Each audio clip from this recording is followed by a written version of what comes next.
Udumo kuNkulunkulu kweliphezulu nokuthula emhlabeni kubantu abathokozelwa nguye. Ubaba uNsibanda okubingelelayo uNdlalifa Izulu, ngithi uJesu Kristu inkosi. Siyambonga uNkulunkulu wethu kakhulu, siyamdumisa ukuba sikwazi ukuphinde sihlangane futhi namhlanje ngale ndlela esihlangene ngayo. Siyambonga, siyamdumisa uNkulunkulu. Usuku oluhle ngale ndlela le emangalisayo. Ngiyafisa-ke ukuthi ngiphinde ngigcizelele ukuthi bazalwane ngendlela umsebenzi omningi ngawo angakawaqedi ama-messages ayizolo. Buka njengamanje kusemini, awayizolo awakapheli. Lokhu ngavukela ekuseni engaphezulu ka-100. Ngaphusha kwafika isikhathi sokuthi ngiphume la ngoba kukhona esikulungisayo enkonzweni, imisebenzi yokwakha. Ngithe ngibuya kwase kuyisikhathi sokuthi kufanele kube abafonayo. Bebelokhu befonile-ke, amile nje azoze athole ukuhamba ngoba sengihambisa inkonzo ka-WhatsApp. Bese kuyathululeka-ke ngoba kusho ukuthi kusukela ekuseni ngiqeda ukuhambisa abantu kuze kube manje abantu babhizi, bayabhala, bayathumela. Njengoba bethumela nje ivaliwe uWhatsApp ngoba bengibhizi neminye imisebenzi. So-ke kusho ukuthi uma sengihambisa inkonzo kuzothululeka, still ngingakwazi ukuphendula noku-athenda ngize ngiqede abantu engikhuluma nabo emini bese kuba ima. Zifikile ngqo lezi iy'nsuku la uzobhala khona namhlanje uphendule ngakusasa. Kuyakhona la uzobhala namhlanje kudlule usuku lwakusasa uzoyithola impendulo ngaleliya langa. Kulindeleni-ke bazalwane. Nabantu abafaka abantu batsheleni ngiyacela ngoba manje ningabatsheli bazonishusha ukuthi mina ngingangeni. Nawe bese uza kimi bese ngimangala mina, hawu wena kwenziwa yini unga-understand ngoba usekhaya lezwi uyazi. So laba abantu abaletha abantu ntambama ngoba sengibonile senikujwayele ukuletha abantu kusukela ntambama ngo-6, 7, 8. Labo-ke ngeke phela ngibafake ekuseni ngoba vele ngine-queue ebivele ikhona akade befakiwe. Kusho ukuthi bayophindela ishone bengafakiwe bayofakwa ekuseni kusasa. So iboneni-ke lento eseniqala manje, angazi kwenzekeni. Abantu baletha abantu ntambama. So bawuletha abantu ntambama ngisuke mina ngibhizi nama-messages asekuseni nawangayizolo. Ngilokhu ngibhizi nawo, mangiqeda ngihambisa sebeyangena labantu benu, ngeke ngisabenza lutho. Kusasa ekuseni ngibhizi nalaba-ke ebengibafaka as contacts ngoba umuntu uqala umfake as a contact. Bese phela akwazi ukuthi ashintshe usuyambona ukuthi uno-WhatsApp noma akanaye. Bese ngimthumelela-ke izinto. So ngenze ukuthi nibe sesithombeni ukuthi hhayi uma uthumela imeseji namhlanje wazi ukuthi uzobe unenhlanhla uma iphendulwe namhlanje. Kuzobe kusho ukuthi ozakwenu abazange nabo bathumela. Uma bethumelile nje, hhayi sure ukuthi into ethumele namhlanje uzoyithola kusasa. Kungenjalo nangaleliya langa futhi ungayithola. Kodwa kube kungasho ukuthi ubaba uNsibande akazi-athende izinto zenu. Hhayi-ke bengifisa nje ukucacisa lokho. Siyambonga kakhulu uNkulunkulu wethu. Ngiyafisa ukuthi sikhuleke bese siya-ke ezweni lenkosi. Sikhuleke nje bese siya ezweni lenkosi.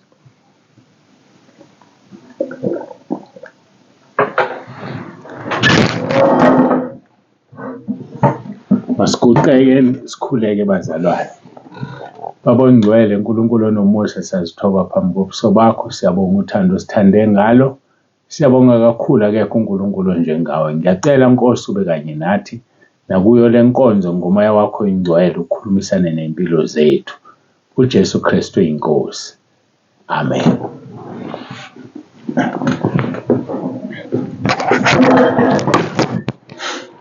Siyambonga-ke uNkulunkulu wethu, siyamdumisa bazalwane, siyamdumisa bangcwele, siyamdumisa befundisi nabefundisikazi, bapostoli, the apostles. abaprofeti, abavangeli, abelusi, ababhishobhu, archbishop, amadikoni, zonke iy'khundla, all protocol observed. Siyambonga uNkulunkulu wethu. Angikaze ngibingelele kanje lezi iy'nkonzo, kodwa nakho ngizithola ngiya lapho namhlanje. Sizovula-ke izwi lenkosi ngokaJohane chapter 17, sifunde uverse 20 noverse 21. Ukhumbula sikhuluma ngobunye kuKristu, nokuthi ubunye buhlaselwa umphiko uKristu, nokuthi-ke ongenamthetho useyasebenza emfihlakalweni, kodwa khona lona umvimbile. Ubani lo mvimbile? Verse number 20. Angiceleli laba bodwa, kepha nalaba abakholwa yimi ngezwi labo, ukuba bonke babe munye njengalokhu wena babukimi nami ngikuwe, ukuba nabo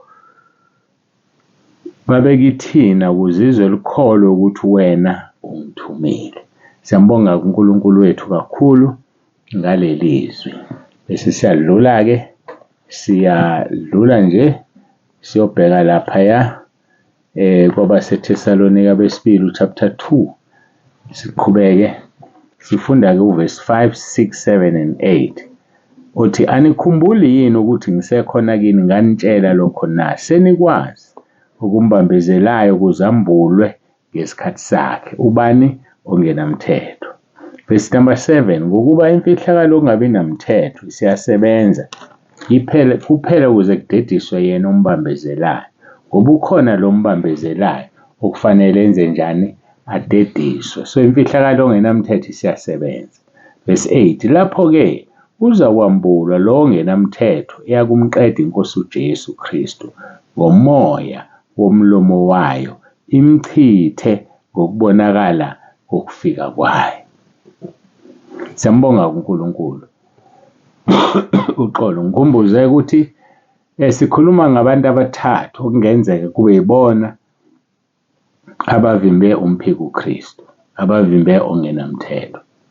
Kungaba uhulumeni, kungaba umoya ongcwele, kungaba ibandla. Sisebhizi-ke namavesi akhuluma ngebandla. Izolo-ke sidile sikhuluma angazi kwenze njani, ngahlasela ukukhwehlela nje manje. Izolo sidine sikhuluma ngabase-Efesu. Kukhulunywa ngebandla okufanele liqine enkosini nasemandleni ayamakhulu. Sihlome zonke iy'khali zikaNkulunkulu ukuze sibe namandla okumelana namaqhinga kaSathane.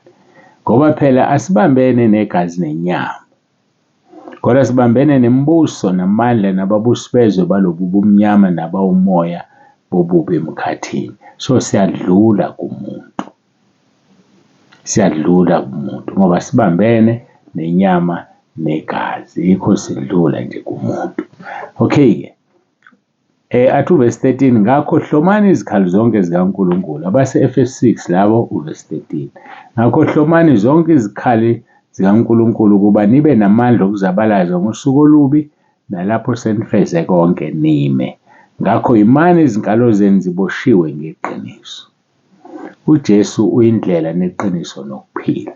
Uma lingasekho iqiniso ebandleni, usuke uJesu engasekho. Alilungi ibandla elingenalo iqiniso. Ibandla elakhele esisekelweni semali. Umholi ukuze abe nebandla wayefuna imali. Ayakulungi lokho. Isisekelo siwuthando likaNkulunkulu. Isisekelo siwuJesu Kristu inkosi yethu lizwi. Sakha phezu kwesisekelo esiyiso esinguJesu. Ngakho-ke hlomani izikhali zonke zikaNkulunkulu ukuba nibe namandla okuzabalaza ngosuku olubi, nalapho senifeze konke nime. Verse 14. Ngakho imani izinkalo zenu ziboshiwe ngeqiniso, nifakile izivikelo sesifuba sokulunga. Izinkalo maziboshwe ngeqiniso, ufake izivikelo sesifuba sokulunga. Uma ulungile usuke uvikela isifuba. Phakathi kwesifuba khonani? Khona amaphaphu, khona inhliziyo. So isifuba indawo ebucayi, indawo enamathambo emzimbeni okuvikela inhliziyo namaphaphu. Siyazi amaphaphu aphampa i-oxygen. Siyazi inhliziyo iphampa igazi. So lezi zinto ezikumotivateayo, lezi zinto ezikwenza umkhonzo uNkulunkulu mazivikeleke. Verse 15, izinyawo zigqokisiwe ukulungela kukho ukushumayela ivangeli lokuthula. Zinjani inyawo zakho? Ziclean? Zikulungele ukushumayela ivangeli lokuthula? Phela ivangeli lishunyayelwa ngenkambo.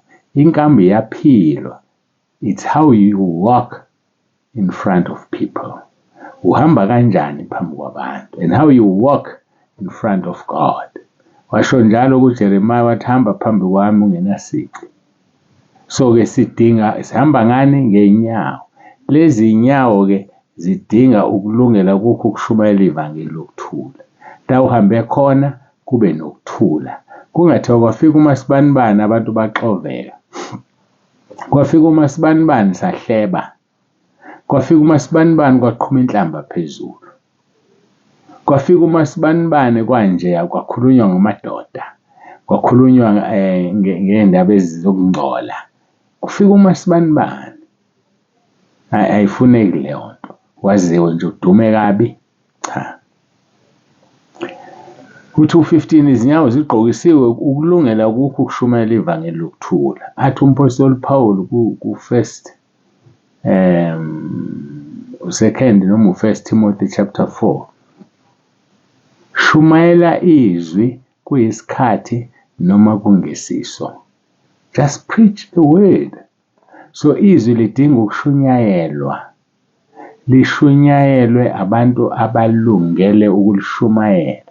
Ngoba bangalungele ekugcineni uthi uPaul kulungile kuhle uKristu yamenyezelwa, kodwa akuyona inhloso leyo. Ngoba laba bamemezela kanje bafisa ukuvusela uPaul umhawu. Bamvusela umhawu. Mawufunda abaseFilipi uqala verse 15. Uthi abanye kambe bashumayela uKristu ngomhawu nangombango, kepha abanye ngenhliziyo enhle.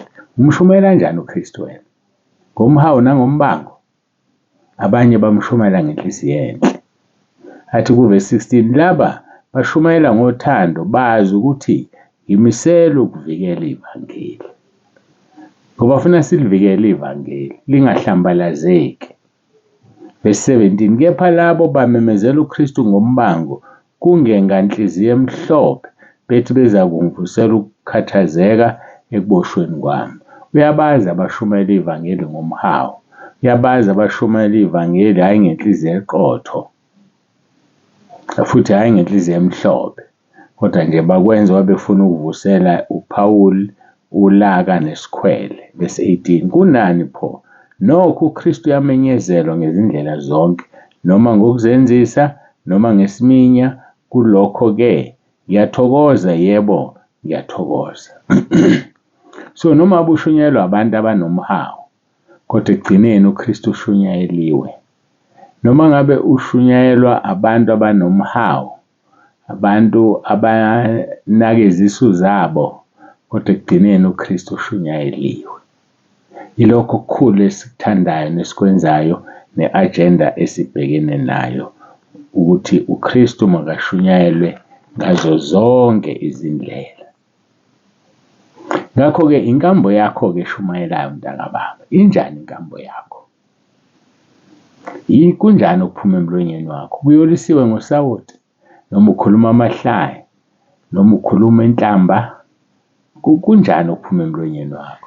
Mhlawumbe usugraduate-ile kwezikaSathane, inhlamba usayithuki ngomlomo, usuyithuka ngenhliziyo. Usethi uma ekuthukile umuntu uthini wena? Uthi nawe.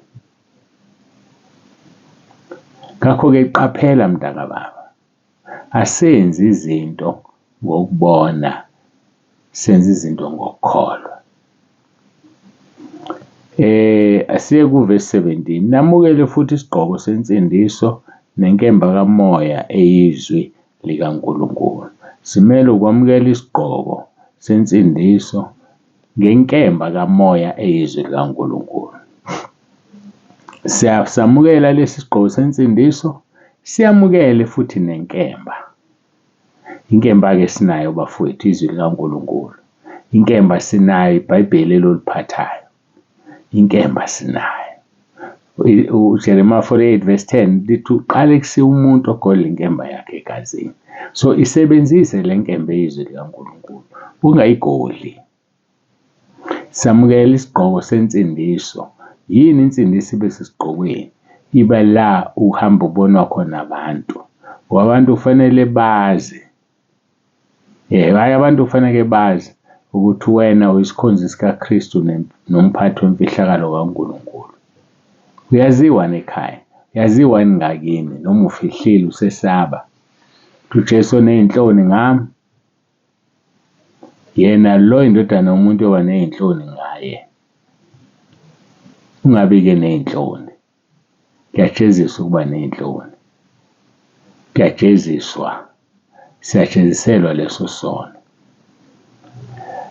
Namukele futhi isigqoko sensindiso nenkemba kamoya yezwi kaNkulunkulu. Verse 18, ngokukhuleka konke nokunxusa, nikhuleka ngezikhathi zonke ngomoya, kulokho nilinde ngesineke sonke nangokwenxusela abangcwele bonke.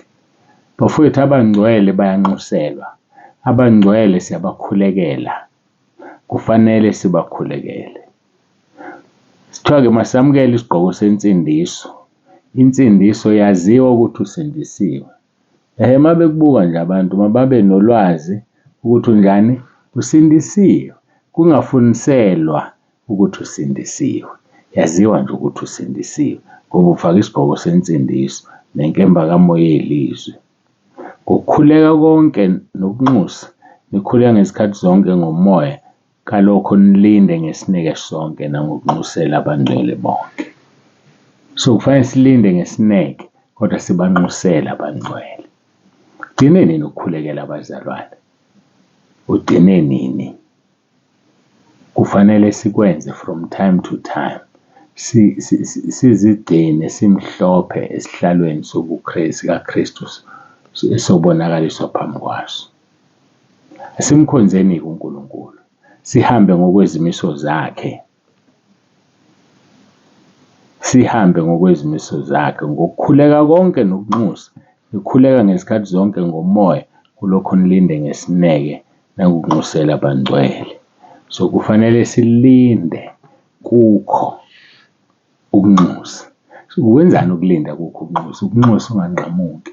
Ngoba ulindile kodwa unjani? Uyanxusa.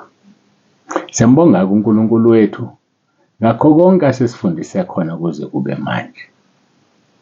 Sizoqeda, ngicabanga ukuthi uma ngiqeda kuleli vesi kunencwadi esele ekhuluma ngamabandla okuzofuna ngikhulume ngayo, engazothatha insuku ey'ngaki. Ngicabanga ukuthi emva kwalokho-ke bese siyabona ukuthi uNkulunkulu wethu usihleleleni. Yini lena akafuna ukusinikeza yona. Makabongwe uNkulunkulu wethu. Makabongwe, ngiyamdumisa ngoba akekho ofana naye, akekho njengaye. UnguNkulunkulu ezulwini, uNkulunkulu emhlabeni. Dumo lonke lungolwakhe lumfanele. Okwethu masiguqe simkhothamele. uJesu Kristu inkosi. Ngiyacela sigoqe sikhuleke. Ngingakavalelisi ngiphume, simbonge uNkulunkulu wethu.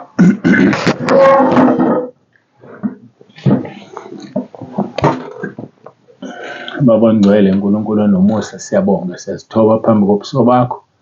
Akekho uNkulunkulu omuhle ofana nawe, siyabonga ngaleli zwi. Ngiyacela liwenze umsebenzi empilweni yalowo naloyo. Ngiyacela Nkosi ukukhuluma ubonakalise amandla akho. Zikhazimuliseke Nkosi. Ngiyacela abantu bezwe, benze ukuze bangene ezulwini. Ushilo Nkosi ukuthi masibe ngabalizwa izwi, ngoba masilizwa singalenzi siyazikhohlisa. Ngiyakhuleka-ke uNkulunkulu wami ube naloyo olalele le nkonzo, umbusise. Babusise abaletha abantu, babusise Nkosi kakhulu. Dumo lonke silinikeza wena, uJesu Kristu inkosi. Amen.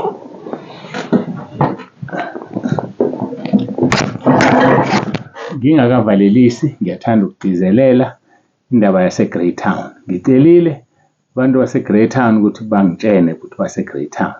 Umuntu nje enze njani? Abhale imeseji athi uJesu Kristu inkosi, ngihlala eGreytown. Ngize ngaphakamisa isandla kulaba ku-YouTube bayibona imino yami ewu-5. Ngathi uJesu Kristu uyinkosi, ngihlala eGreytown. 5 words. Ilokho engikutshelayo ukuthi umuntu enze kanjalo. Ngizobuya kunina anginikhohliwe.